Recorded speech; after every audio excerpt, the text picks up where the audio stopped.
What's going on, team? How you guys doing? My name is Trevor Wicken. I am the creator and the founder of the MS Gym. If you're just joining us, I want to welcome you. This is a place where you learn how to exercise, how to restore your strength, movement, function, and learn how to move best with MS.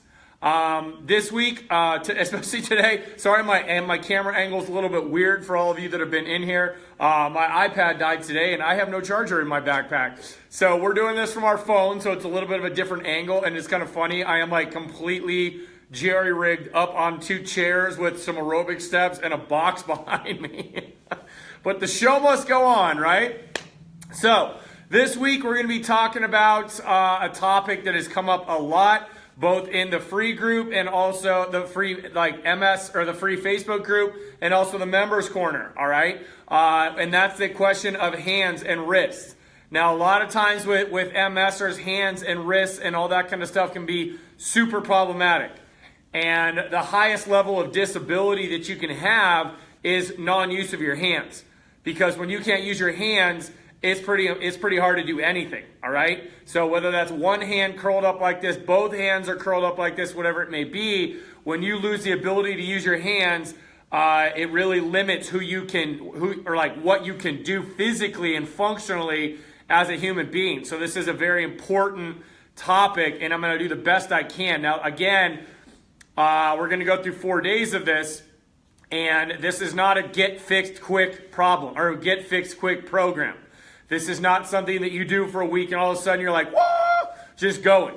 There's multiple people in the members corner and also in the free group that have been using the reducing upper body spasticity stuff and the hand stuff, and their grip's coming back and their arms are lifting and their arms are straightening and all kinds of stuff are going on, all right? But we need to get some things clear today before we start, that hand problems are typically not hand problems. They come from up here. They start in the neck, the shoulder, the arm, the forearm, and then they manifest in the hand. A lot of times when you see, if you're used to working with stroke victims, which I am, you see this curl up motion right here, all right? So you got elbow flexion, you got pronation, you got finger flexion, and a lot of times you have this lockdown of these opponent's muscles in here, so you get this claw hand, okay? That stems from the brain going through the neck to the brachial plexus, down that fascial arm line, up into the forearm. Okay? And then that is how we roll. I'm going to try to switch this. Let's see if this works. Oh, can't do it. Okay. I can't switch the rotation. My camera's like down there. It's pretty funny. All right, anyway.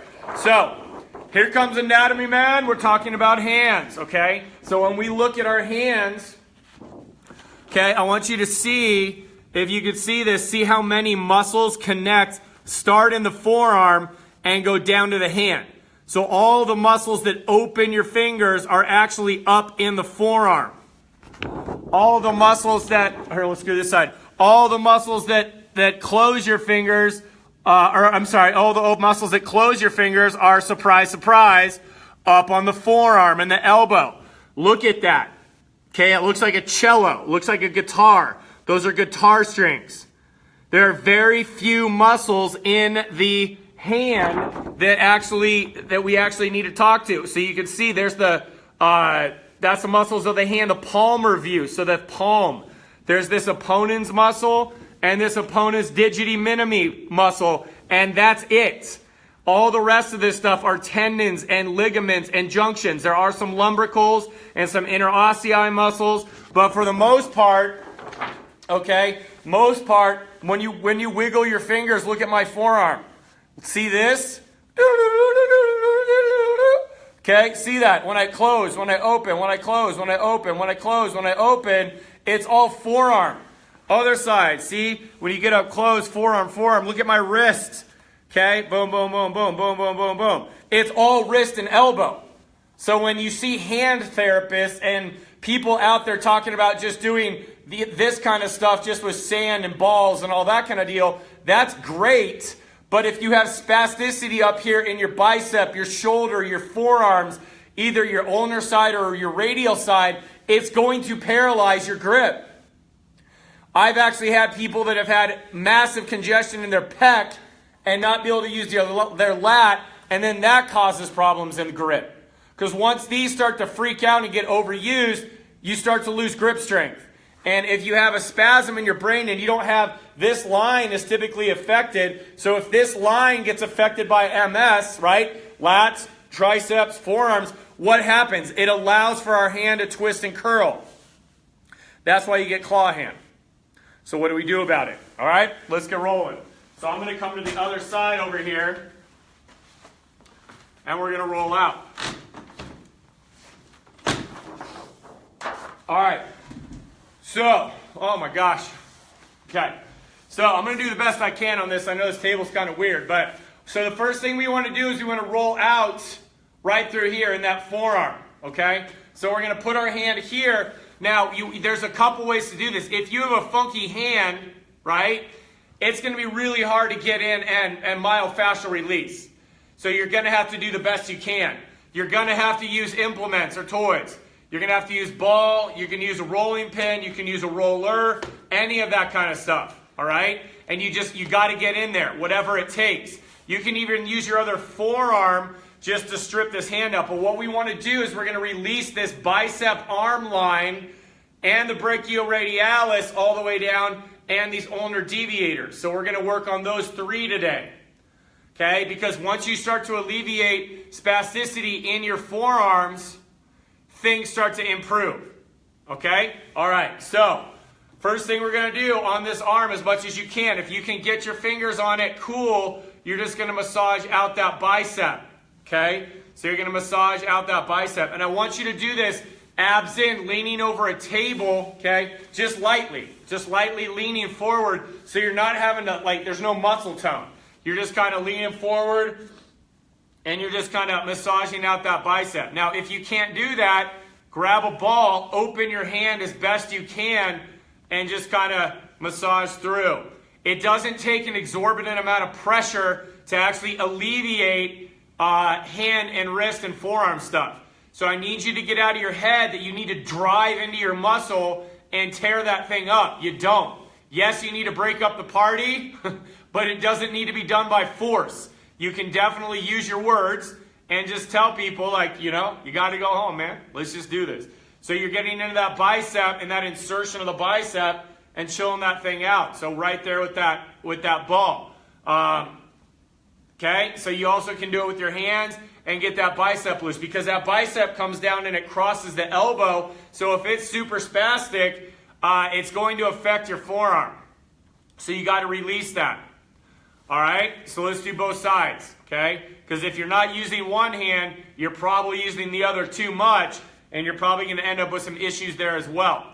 So you got to get in and release that bicep as best you can. If you need to use a fist, get in and use the fist. If you need to use a ball, get in and use that ball, man, and get in there. Either flat hand, okay, and you just kind of have to push the ball with your arm. You don't even have to grip it. So if this is your poor hand, you don't have to grip the ball. You basically just have to lay your arm down and the ball on top.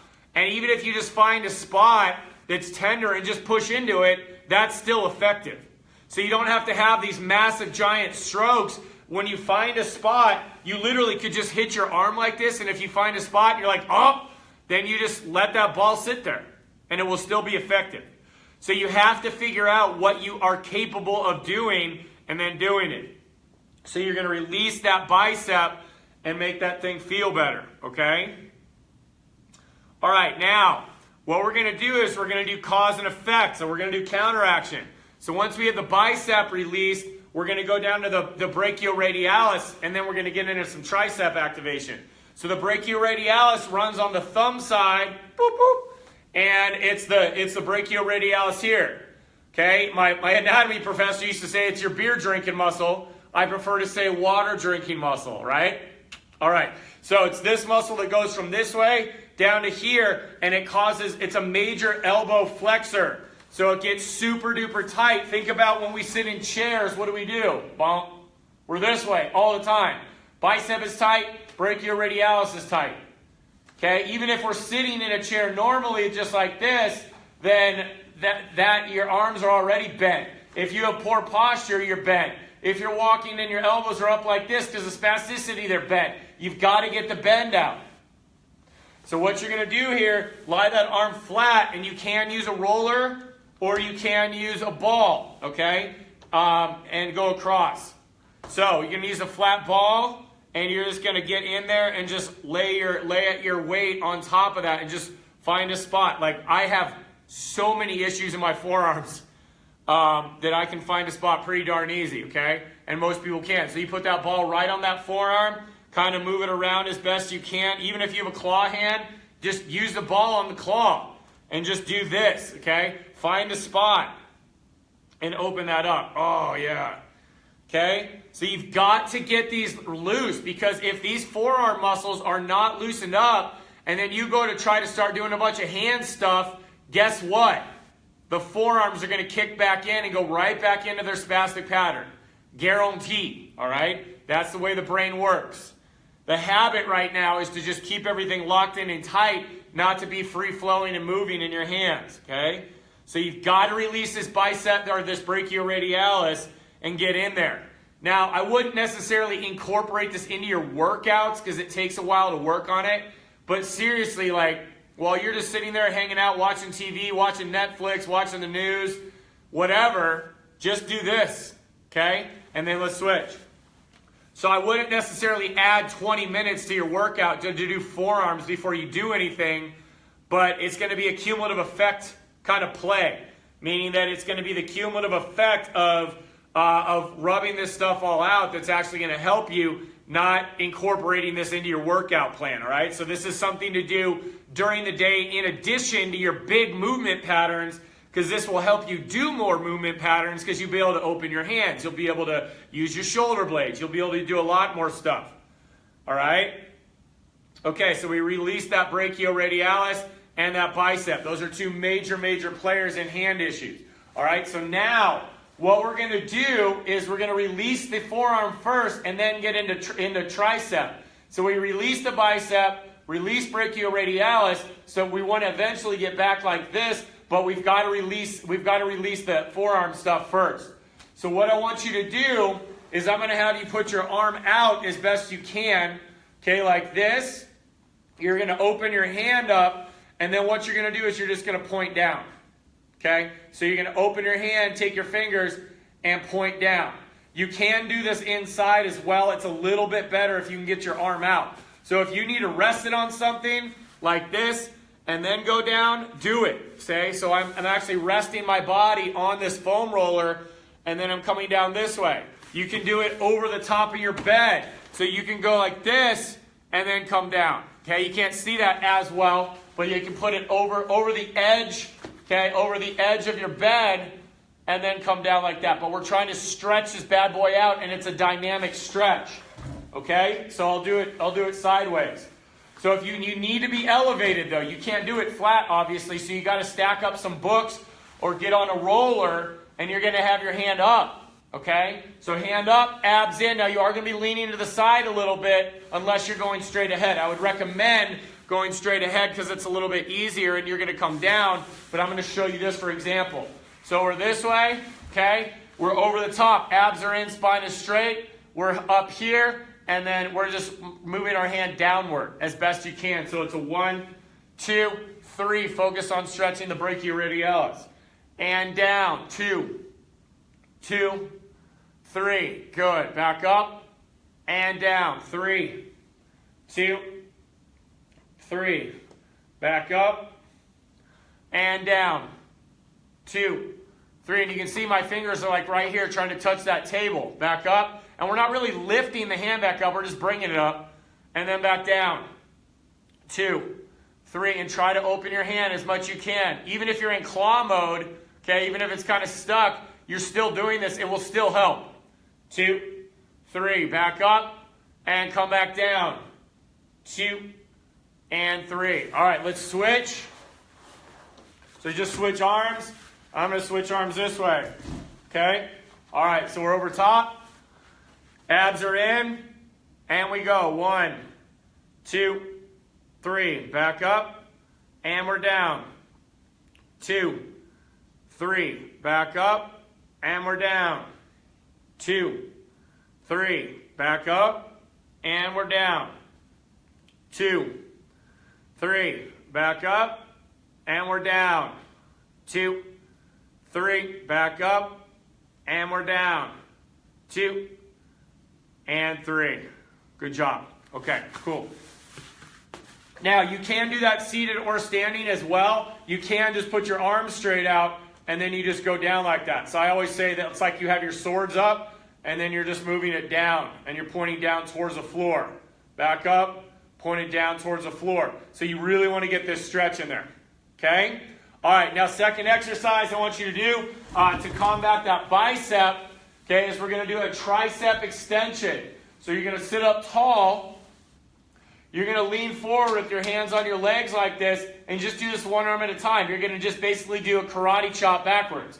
So you're going to put your fingertips right on your leg, use this arm for support, and you're just going to reach back. So it's a 1, 2, 3, back here. Now when you do this, you may only get to here.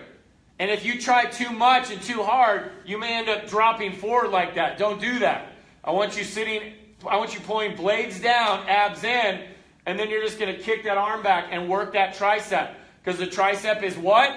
The opposite of the bicep. The tricep is oftentimes affected by spasticity, meaning that the MS lesions on the brachial plexus slow down the tricep, allow for spasm in the bicep. So once we release spasm in the elbow flexors, we want to work on the elbow extensors, which are these as well, okay? So we're here, coming back, and if you want to get a little pinky lift, then do it. Like that. 2. Here, and then come back. 3, 2. And it doesn't have to be up like this. Like I said, you could just be down here, but you got to get that arm straight and that blade down. Back up, and kick. 2, 3. Back up, and kick. 2, 3, and really try to use that tricep. It's not just move the arm, it's throw that arm back. 2, 3, coming up, and boom. 2, and 3. All right, cool. Let's turn around. Same jam. Lean forward, abs in, blades down. Put your arm up, kind of by like your pocket, your front pocket right here, and then we're kicking back. So it's 1, 2, 3. Come back to your pocket. And 2, 2, 3. Try and open your hand as much as you possibly can. 3, 2, 3. Coming back in. And 4, 2, 3. Coming back in. And 5, 2, 3. Coming back in. And 6, 2, 3. Coming back in. And 7, 2, 3, coming back in, last one, and 8, 2, and coming back in. Good job, you guys. All right, cool. So that's the main elbow flexors this way, and the radial deviators. Now we do want to hit some ulnar deviators as well, okay? And that's going to be on the pinky side. Okay, so this one you can do a couple different ways. It's going to be pretty hard to get in here, plus there's an ulnar nerve right here, right at your elbow. You do not want to hit that. So you want to find that bony portion of your elbow, and you want to be above it in the meat of that forearm. And you can just rest your forearm on that ball and then just find that spot. Okay? So you can do it on a ball, you could do this on a roller, okay? And again, do not get into your ulnar nerve. Do not even go close to this bone right here. You want the pinky side of the forearm. Or you can go into a foam roller, either way. So you kind of roll your hands over a little bit and kind of just get into that ulnar deviation side. Okay, so either way. So I'm going to use a ball for this, and we're going to get in. So when you have a harder table, you can feel a little bit more. But basically, I just kind of hold my forearm right in a spot, and then we just release with that ball. Okay, so when you find a spot, you just hang out there. So the common pattern for claw hand and forearm deviation and stuff like that is up this way, which is elbow flexion, brachioradialis activation, and then pronation of the hand, which we're going to talk about tomorrow. But some people do have an overactivity of that pinky side as well, that ulnar side. Okay? All right, so we get in on there, about 30 seconds, rub that pinky side. Let's switch. And you kind of hold your forearm really close to that ball, and you're gonna find that spot where it's just like, oh my gosh. So like for me, it's like right there. Okay, so my elbow bone is here. I'm way up in that meat of that forearm. I'm not in the elbow. I'm not in the ulnar deviator. And you will find massive amounts of spasticity in here, especially if you're using a cane, walking crutches, even a walker. You're gripping for dear life because you have not been using BGB forever. So you've got to get these released and then work your BGB patterns. All right? Okay, cool. And relax. Excuse me. All right.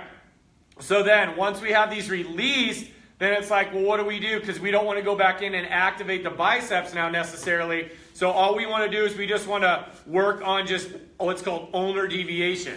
So you're going to come forward on a roller or a table like this, hands flat. So the dorsal side of your hands flat this way. You're going to put your pinkies kind of together or your ring fingers.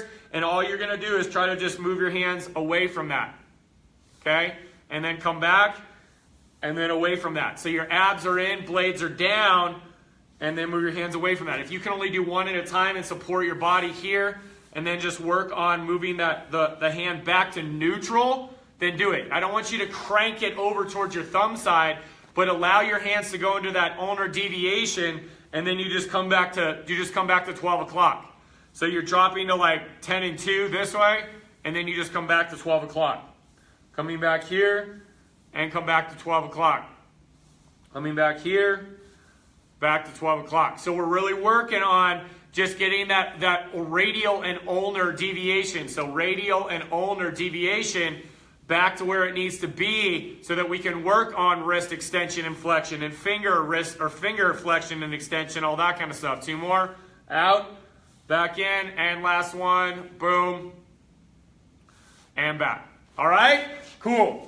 So, that's what I got for you today, you guys. So, that's not a ton of exercises, but they are significantly impactful. So, the short head of the the long head of the bicep and the brachioradialis are going to be a big stinking deal because they're going to pull you up and they're going to rotate you over and just hold you like this. In order to get full extension, we need to get release here, activate that tricep. And then if you have radial deviation like this, you probably have some ulnar stuff going on for compensation. So you also want to get that ulnar side of that forearm relaxed and chilled out as well to reestablish proper mechanics, okay? So that's what I got for you. If you like this video, hit like. If you want to love it, love it. We got a lot more coming this week with the hand and the wrist. We got some exercises, we got strengthening, we got mobility, we got all that stuff, all right? So I'm going to take care of you guys. I'm going to make sure that we never end up not being able to use our paws, all right? Because lions got to use their paws, baby. That's how we roll. So I love you guys. Have an awesome day, and I'll see you in a little bit.